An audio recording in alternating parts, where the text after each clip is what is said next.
Technology పెరగడంతో మోసాలు కూడా పెరిగిపోయాయి. వారికి కావాల్సిన డబ్బుల కోసం కొత్త మార్గాలను అన్వేషిస్తున్నారు కేటుగాళ్లు. తాజాగా సైబర్ నేరగాళ్ల తంతు మరోసారి బయటకొచ్చింది. ఈసారి ఏకంగా ఓ భారీ సంస్థకే పంగనామం పెట్టారు.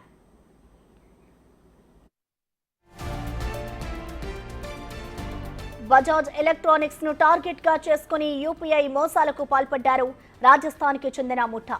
షోరూం నుంచి వస్తువులు కొనుగోలు చేసి బిల్లు పేటీఎం ద్వారా చెల్లించి మరలా తమ ఖాతాల్లోకి డబ్బులు మళ్లించుకుంటున్నారు. మధురానగర్ పోలీస్ స్టేషన్ పరిధిలో జరిగిన ఈ ఘటనను పోలీసులు ఛేదించారు. దాదాపు బజాజ్ ఎలక్ట్రానిక్స్ షోరూమ్ ఒక్క పరిధిలోనే అంటే ఒక టార్గెట్ చేసుకొని గత 2-3 నెలల నుంచి ఈ గ్యాంగ్స్ వివిధ టీమ్స్ ఆధ్వర్యంలో 1127 ట్రాన్సాక్షన్స్ ఈ టైప్ ఆఫ్ ట్రాన్సాక్షన్ చేయడం జరిగింది. The worth of 4 crores and above.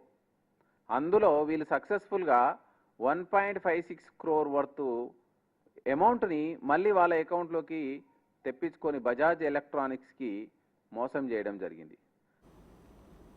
SR నగర్లోని బజాజ్ ఎలక్ట్రానిక్స్ షోరూం నుంచి గత నెలలో 3 వ్యక్తులు 4 లక్షల విలువైన ల్యాప్టాప్లు, ఏసీలు, టీవీలు, సెల్ ఫోన్లు కొన్నారు.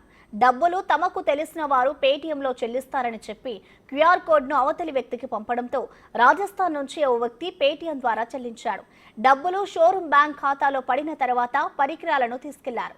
అనంతరం రాజస్థాన్ నుంచి డబ్బులు చెల్లించిన వ్యక్తి చార్జ్ బ్యాంక్ ఆప్షన్ను వినియోగించి తన ఖాతా నుంచి డబ్బులు తన ప్రమేయం లేకుండానే షోరూంకు బదిలీ అయ్యాయని తప్పుడు ఫిర్యాదు చేశాడు. అనంతరం చెల్లించిన డబ్బులు తిరిగి తమ ఖాతాల్లోకి మళ్లించుకున్నారు.